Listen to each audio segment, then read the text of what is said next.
Hello everyone, welcome to Global Online. This is Ankita Sood. So NTA UGC net paper 1 preparation के लिए most expected MCQs की series आज मैं आपके लिए लेकर आई हूं, जिसमें यूनिट नंबर 4 कम्युनिकेशन को हम कवर करने वाले हैं। इस वीडियो लेक्चर में हम लोग टोटल 25 क्वेश्चंस को डिस्कस करेंगे। हर एक क्वेश्चन 2 नंबर का रहेगा, यानी कि टोटल 50 मार्क्स का ये टेस्ट आप लोगों का होने वाला है। सो स्टूडेंट्स, इस एमसीक्यू सीरीज में आपको सबसे पहले क्वेश्चन स्क्रीन पर दिखेगा। आपको वीडियो को पॉज करना है, क्वेश्चन को अच्छे से पढ़ लेना है एंड जो भी आपका करेक्ट आंसर लगता है उसको नोटबुक में नोट करना है। देन मैं आपको आंसर बताऊंगी, आप वीडियो को प्ले करोगे एंड अगर आपका आंसर गलत होता है तो आपको जो भी स्मार्ट एंड शॉर्ट ट्रिक्स मैं बताऊंगी, जो भी डिटेल्ड एक्सप्लेनेशन में बताऊंगी, उसको अच्छे से नोट कर लेना है ताकि अपकमिंग एग्जामिनेशन में आप इस तरह के क्वेश्चंस को गलत ना कर सको। So I wish you all the very best. तो हमारा पहला क्वेश्चन है, which of the following can be the major communication barriers to online teaching. तो ऑनलाइन टीचिंग, जैसे कि आप अभी मेरा ये लेक्चर देख रहे हो, इसमें सबसे बड़ा एक बैरियर, सबसे बड़ी एक बाधा क्या हो सकती है? टेक्नोलॉजी, लीगैलिटीज, स्टूडेंट्स की कम्युनिटी, कल्चर या फिर जेंडर। तो सबसे पहले तो देखो स्टूडेंट्स, ऑनलाइन टीचिंग की बात कर रहे हैं तो यहाँ पर आप पहले तो वीडियो को पॉज करके इसको समझ लीजिए खुद से, उसके बाद ही जो डिटेल्ड एक्सप्लेनेशन मैं बता रही हूँ उस पर जाइएगा, ठीक है? सो टेक्नोलॉजी, टेक्नोलॉजी क्या करती है? अगर आप लोगों के पास मोबाइल ही नहीं है, एक अच्छा इंटरनेट कनेक्शन ही नहीं है, तो आप लोग ऑनलाइन क्लासेस ले ही नहीं सकते। तो ये एक सबसे बड़ा बैरियर है। उसके बाद आ जाता है कल्चर। अभी भी हमारे बहुत सी जगह ऐसी है जहां पर कल्चर में ये बोला जाता है कि लड़कियों को एक अच्छी एजुकेशन नहीं दी जाती है, उन लोगों को मोबाइल फोन्स, इंटरनेट, ये सब चीजें नहीं प्रोवाइड करवाई जाती हैं। तो ये एक कल्चर बहुत बड़ा बैरियर होता है। सिमिलर जेंडर्स का भी यहाँ पर पॉइंट रहेगा। सो करेक्ट आंसर क्या है? Correct answer is option number 2, that is A, D and E. Next question is assertion reason based. Giving orders to student in the classroom is a specific form of communication. यानी कि छात्रों को कुछ आदेश देना एक communication का ही तरीका होता है कक्षा में। इसका कारण ये है, the manner of orders depends on the cultural background of the student involve. कि किस तरीके से हम उनको ऑर्डर दे रहे हैं वो उनकी कल्चरल बैकग्राउंड पर, जो स्टूडेंट है जिस स्कूल में वो पढ़ रहे हैं उस कल्चरल बैकग्राउंड पर डिपेंड करता है। तो इसमें वीडियो को पॉज कीजिए एंड करेक्ट आंसर मैं बता रही हूँ, that is option number 1, both A and B are true और आर इसका बिल्कुल सही एक्सप्लेनेशन है। ये क्यों है? क्योंकि देखो कक्षा में स्टूडेंट्स को ऑर्डर देंगे तो इससे पता चलेगा कि कैसे, किस तरीके से लोगों के साथ बात करनी है एंड ये डिपेंड करता है हमारे बैकग्राउंड पर, हमारी लोकेशन पर, जहां पर हमारा क्लासरूम है, जिस कॉलेज यूनिवर्सिटी में हम लोग पढ़ रहे हैं। सो नेक्स्ट क्वेश्चन पर जाने से पहले मैं आपको बता देना चाहती हूँ कि यूजीसी नेट पेपर 2 का कंप्लीट स्टडी मटेरियल हम आपके लिए लेकर आए हैं, जो कि पेपर के पैटर्न एंड डिफिकल्टी लेवल को ध्यान में रखते हुए ही बनाया गया है। सो इसमें आपके सामने कुछ सब्जेक्ट्स की लिस्ट है, वो आप देख सकते हो। स्टडी मटेरियल में हम आपको full syllabus notes and most expected MCQs की सीरीज देते हैं। टोटल 10 यूनिट्स के नोट्स यहाँ पे आपको मिलेंगे। Most important, expected and repeated MCQs की सीरीज यहाँ पर आपको मिलती है, जो कि एज इट इज एग्जाम में हर साल पूछे जाते हैं। सो अपना सब्जेक्ट यहाँ पर ढूंढिए एंड स्क्रीन पर दिए गए किसी भी एक नंबर पर इजीली व्हाट्सएप की मदद से आप लोग कांटेक्ट कर सकते हो। इसके लिए आपको फीस पे करनी है सिर्फ 1280 रुपीज, जिसको लाइफ टाइम तक आप यूज कर सकते हो एंड ये स्टडी मटेरियल इसके बाद इंटरव्यू को क्वालिफाई करने में भी आपको बहुत ज्यादा मदद करेगा। डायरेक्टली बढ़ते हैं अपने अगले क्वेश्चन की ओर। ये भी असर्शन रीजन बेस्ड क्वेश्चन है। इसमें पूछा गया है, universality of communication makes education vital and vibrant. यानी कि संचार की सार्वभौमिकता शिक्षा को जीवंत और भी ज्यादा जीवंत बना करके रखती है, उसको स्प्रेड करती है ऑल ओवर द एरिया में। इसका कारण ये बताया गया है, semiotic narration does not lead itself credence to make it an efficient mode of teaching। यानी कि लाक्षणिक वर्णन इसे शिक्षण का एक कुशल तरीका बनाने के लिए खुद को विश्वसनीय नहीं बनाता है। बहुत ही सिंपल क्वेश्चन है, बहुत ही बेसिक डेफिनेशन है। करेक्ट आंसर क्या है? That is option number 3, statement A. Assertion बिल्कुल सही है, लेकिन आर इसका कारण बिल्कुल ही गलत स्टेटमेंट है। ओके क्योंकि देखो, जो भी संचार में सार्वभौमिकता होती है, यानी कि सभी लोगों को जो एक साथ शिक्षा प्रोवाइड करवाई जाती है यूनिवर्सिटी लेवल पर, वो वाइटल और वाइब्रेंट होती है। इससे स्टूडेंट अपने करिकुलम के अलावा बहुत सी चीजें और भी सीखते हैं। नेक्स्ट क्वेश्चन है, मैच द फॉलोइंग से रिलेटेड, जिसमें कि एक तरफ टाइप्स ऑफ कम्युनिकेशन दिया है, दूसरी तरफ उनके डिस्क्रिप्शन दी है। हिंदी मीडियम स्टूडेंट्स भी यहाँ पर डिटेल में देख सकते हैं। पहला है डायडिक कम्युनिकेशन, ये एक प्रीवियस ईयर क्वेश्चन है जो कि एग्जाम में बहुत बार पूछा जा चुका है। दूसरा है public communication, organisational communication and mass communication. बहुत से स्टूडेंट्स ऐसे होंगे जिन्होंने शायद ऊपर के ये 3 वर्ड्स अभी तक नहीं सुने होंगे, लेकिन मास कम्युनिकेशन यूजीसी नेट अगर आप कर रहे हो तो इस टॉपिक को बिल्कुल मिस नहीं कर सकते। मास कम्युनिकेशन क्या होता है? वीडियो को पॉज करके पहले आंसर नोट कीजिए, फिर एक्सप्लेनेशन पे जाइएगा। मास कम्युनिकेशन होता है जहां पर एक पर्सन बहुत सारी ऑडियंस को, एक लार्ज नंबर ऑफ ऑडियंस को एक साथ कोई इंफॉर्मेशन प्रोवाइड कराते हैं, जैसे कि न्यूज चैनल, जैसे कि रेडियो एफएम, जैसे कि कोई भाषण देते हैं। ठीक है, तो ये होता है मास कम्युनिकेशन। सो मास कम्युनिकेशन से डायरेक्टली आप इसका आंसर आइडेंटिफाई कर सकते थे कि क्या है। Messages flow through a network of interdependent relationship. ठीक है, एंड बाकी के भी आप यहाँ पर मैच करके देख सकते हो। Next question is communication stimuli use to convey the messages are known as. So संदेश संप्रेषित करने के लिए, संदेश भेजने के लिए, स्टिमुलाई का मतलब है कम्युनिकेशन करने के लिए, मैसेज भेजने के लिए कौन सी चीज का सबसे ज्यादा संचार में उत्तेजनाओं का होना जरूरी होता है? तो वो होता है कोड्स का होना जरूरी। बहुत डायरेक्ट डेफिनेशन है, बहुत बेसिक क्वेश्चन है। Again, assertion reason based question we have in group discussion. Some participants enter the fray with big chips on their students. Group discussion में बहुत सारे लोग होते हैं, सबको बोलने का पूरा अधिकार होता है। रीजन क्या है? There are antagonist people who are calm and listed. So calm and listed, ठीक है। सो बहुत से लोग ऐसे होते हैं जो कि वहां पर के विरोधी लोग होते हैं, जो कि क्लैम और सूचीबद्ध हैं। करेक्ट, इसका ये कारण इसमें बताया गया है। सो अच्छे से समझिए, करेक्ट आंसर क्या है? Option number 4, that is A is not correct but R is correct. So group discussion में कुछ पार्टिसिपेंट्स जो है वो free with big chips on their students, इसके लिए वहां पर आते हैं। Because of new media learning is no longer an assembly of.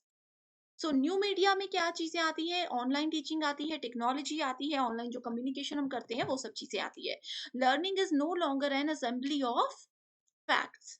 ठीक है, इसमें ज्यादातर फैक्ट्स पर लोग, तथ्यों पर बात नहीं करते, बस कम्युनिकेट करते हैं ऑनलाइन। जैसे आपने देखा होगा इमोजीज के थ्रू कम्युनिकेट किया जाता है, इसके कोई तथ्य नहीं होते, फैक्ट्स नहीं होते। असर्शन रीजन बेस्ड क्वेश्चन है फिर से। Allowing an issue to fester will contribute to effective communication, यानी कि किसी समस्या को कम होने देना प्रभावी संचार में योगदान देता है। इसका कारण क्या है? A good communicator will address an issue in the classroom before it becomes precarious. तो देखो, बिल्कुल हिंदी एक्सप्लेनेशन भी इजी लैंग्वेज में है, तो स्टूडेंट्स आप यहाँ से भी पढ़कर कॉन्सेप्ट्स को समझ सकते हो। फाइनल एग्जाम में भी आप लोगों के पास दोनों ऑप्शंस होंगे, तो अगर आप एक लैंग्वेज में नहीं समझ पा रहे तो दूसरे पे शिफ्ट कर सकते हो। यहाँ पर डायरेक्टली हम आंसर पे जाते हैं, that is option number 4। Assertion गलत है एंड रीजन बिल्कुल सही है। Good communicator will address an issue in the classroom before it becomes precarious, यानी कि एक अगर आप अच्छे कम्युनिकेटर हो, बातचीत करने में एक एक्टिव पर्सन हो, तो क्लासरूम में कोई इशू होने वाला है, कोई प्रॉब्लम बढ़ने वाली है, तो आप लोगों को वो चीज पहले से समझ आ जाती है। इससे पहले कि वो प्रॉब्लम बहुत बड़ी हो जाए, आप उसको पॉइंट आउट करके कंट्रोल में कर लेते हो। ये इस रीजन वाली स्टेटमेंट में बोला गया है। Next is, what are the most prominent elements in the management of communication in an educational institution? So, जितने भी शैक्षिक संस्थान होते हैं उनमें संचार के प्रबंधन को कौन से तरीकों से, कौन से मुख्य तत्वों से अच्छे से संभाला जा सकता है? अच्छे से क्वेश्चन को पढ़ लीजिए। डायरेक्ट में आंसर बताती हूँ, that is B, D and E only. ठीक है, तो स्ट्रक्चरिंग वर्क रोल, क्या काम हम करने वाले हैं किसी और से, अपने इंस्टीट्यूशन में क्या काम हम लोग करवाने वाले हैं, ये सारी चीजों को ध्यान में रखते हुए इसमें काम किया जाता है। Next we have keep others inform, कि कोई अपडेट अगर हमारे सीनियर लेवल पर हमें बोल रहे हैं या कोई चीजें हम चेंज करना चाहते हैं, तो बाकी सबको भी उसके बारे में अगर हम इन्फॉर्म करते हैं, तो एक प्रॉपर मैनेजमेंट के साथ एजुकेशनल इंस्टीट्यूशन काम करते हैं, guiding others wherever possible. Next question is, the concept fraction of selection in classroom communication is determined by the expectations of reward related to. So, कक्षा संचार में चयन का अवधारणा अंश संबंधित इनाम की अपेक्षा से निर्धारित होता है। तो किसकी अपेक्षा से उसको निर्धारित किया जाता है? Efforts needed. तो कितने एफर्ट्स, यानी कि कितने प्रयास करने की हमें जरूरत है, इस चीज के बेसिस पर वहां पर काम किया जाता है। नेक्स्ट क्वेश्चन पर जाने से पहले मैं आपको बता दूं कि पेपर 1 प्रिपरेशन के लिए एक क्विक रिवीजन पीडीएफ हम आपके लिए लेकर आए हैं, जो कि 100% इस कम समय में आपको पेपर क्वालिफाई करने में मदद करती है। इसमें आपको 2000 प्लस एमसीक्यू पीडीएफ मिलती है। हर एक क्वेश्चन के सॉल्यूशन यानी कि आंसर के साथ आपको डिटेल में एक्सप्लेनेशन मिलेगी। एग्जाम से पहले 1 से 2 बार भी अगर आप इन क्वेश्चंस को अच्छे से रीड कर लेते हो, तो भी आपको मदद हो जाएगी, क्योंकि as it is questions exam में पूछे जाते हैं। सारे क्वेश्चंस अपडेटेड हैं। करंट अफेयर्स भी आपको इसमें मिलेंगे, जो कि हर साल इस सीरीज में से एज इट इज पूछे जाते हैं। शॉर्ट नोट्स आपको मिलेंगे, जो कि फाइनल 1 वीक में आपको रिवीजन करने में मदद करते हैं। Previous year question with solution and most repeated questions की सीरीज भी आपको यहाँ पर मिलती है। सो इसको ज्वाइन करने के लिए स्क्रीन पर दिए गए किसी भी एक नंबर पर व्हाट्सएप की मदद से आप इजीली कॉन्टेक्ट कर सकते हो। एंड इसके लिए आपको फीस पे करनी है सिर्फ 699, जिसको लगातार लाइफ टाइम के लिए आप यूज कर सकते हो। Next question is assertion reason based. Universality of communication makes education, ये स्टूडेंट्स रिपीटेड क्वेश्चन है, इसको आप लोग नोट कर लीजिएगा। नेक्स्ट क्वेश्चन है, एक तरफ एग्जांपल्स दिए गए हैं, दूसरी तरफ टाइप्स ऑफ कम्युनिकेशन दिया गया है। Horizontal, intrapersonal, mass and group communication, basic question है। जल्दी से वीडियो को पॉज करके आप इसका आंसर देख सकते हो। ठीक है, हॉरिजॉन्टल कम्युनिकेशन क्या होता है?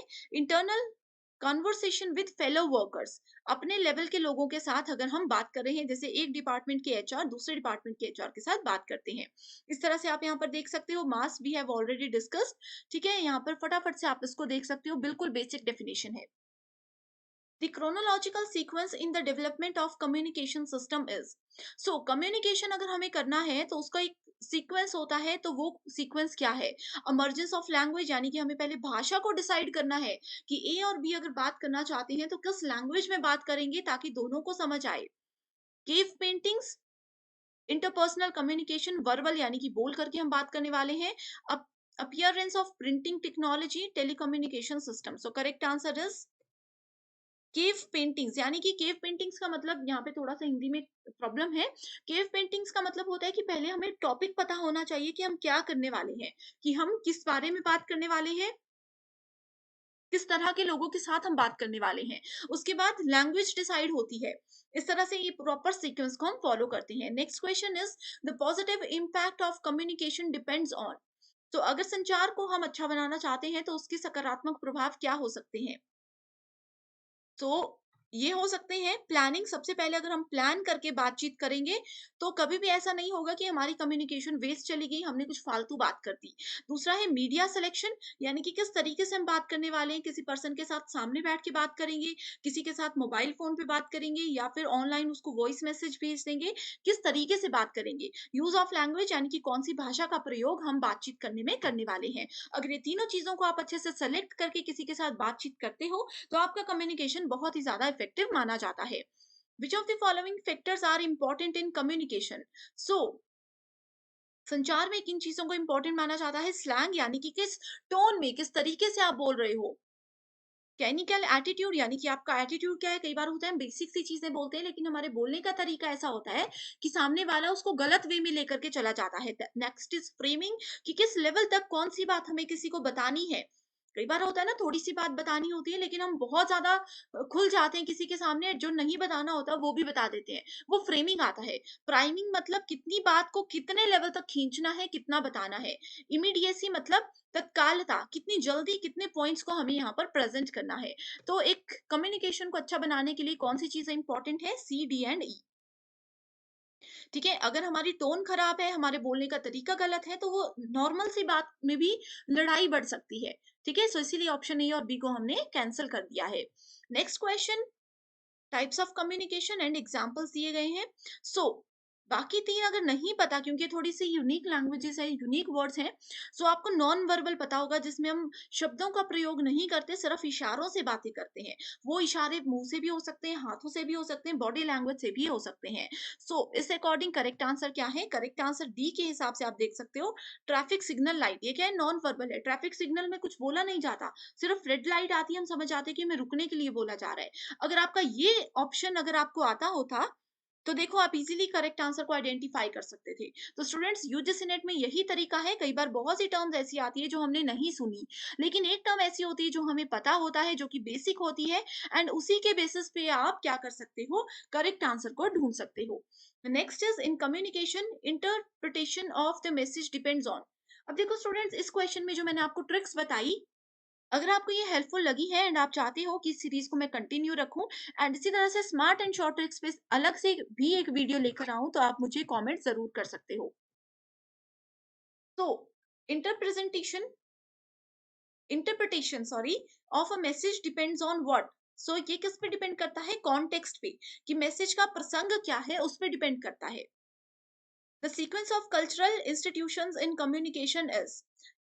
सो कल्चरल इंस्टीट्यूशन कम्युनिकेशन किस तरह से हम सीखते हैं? सबसे पहले एक बच्चा फैमिली से बोलना सीखता है, फिर स्कूल में जाता है, फिर रिलीजन अपने धर्म के बारे में जानना और बोलना सीखता है, उसके बाद मास मीडिया यानी कि लोगों के बीच में बोलना सीखता है। So correct answer is option 1।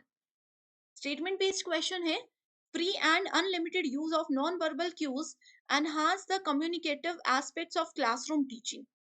And इसकी स्टेटमेंट 2 बोलती है, pleasant persona of the teacher enlivens the classroom ecosystem। in the light of these two statements कौन सी करेक्ट है? तो यहाँ पर अगर आप लोग देखोगे सब करेक्ट ऑप्शन है हमारे पास option number 2। Next question is the consequences of effective classroom communication are. So प्रभावी कक्षा संचार के परिणाम क्या होते हैं? ये क्वेश्चन बहुत बार मैंने डिस्कस किया है, इसको एक्सप्लेन भी मैं नहीं करूंगी, डायरेक्ट आप आंसर बताओगे। That is option number 4। Next is authors दिए गए हैं एंड कम्युनिकेशन के कुछ कॉन्सेप्ट्स दिए गए हैं। ये क्वेश्चंस बहुत बार आते हैं, ठीक है। सो देखो, कम्युनिकेशन का कौन सा कॉन्सेप्ट किस ऑथर ने दिया है, कम्युनिकेशन के डेफिनेशंस कौन से ऑथर ने दी है, ये भी पूछा जाता है। So option number 3 is the correct answer. इसमें एक्सप्लेनेशन कुछ भी नहीं है, बस आप नाम याद रख लीजिए। Poor listening by audience leads to. अब मैं आपको पढ़ा रही हूँ, आप में से बहुत से बच्चे ऐसे होंगे जो कि वीडियोस देख रहे हैं लेकिन याद कुछ नहीं आ रहा, सुन ही नहीं रहे हैं, तो याद भी कहाँ से आएगा?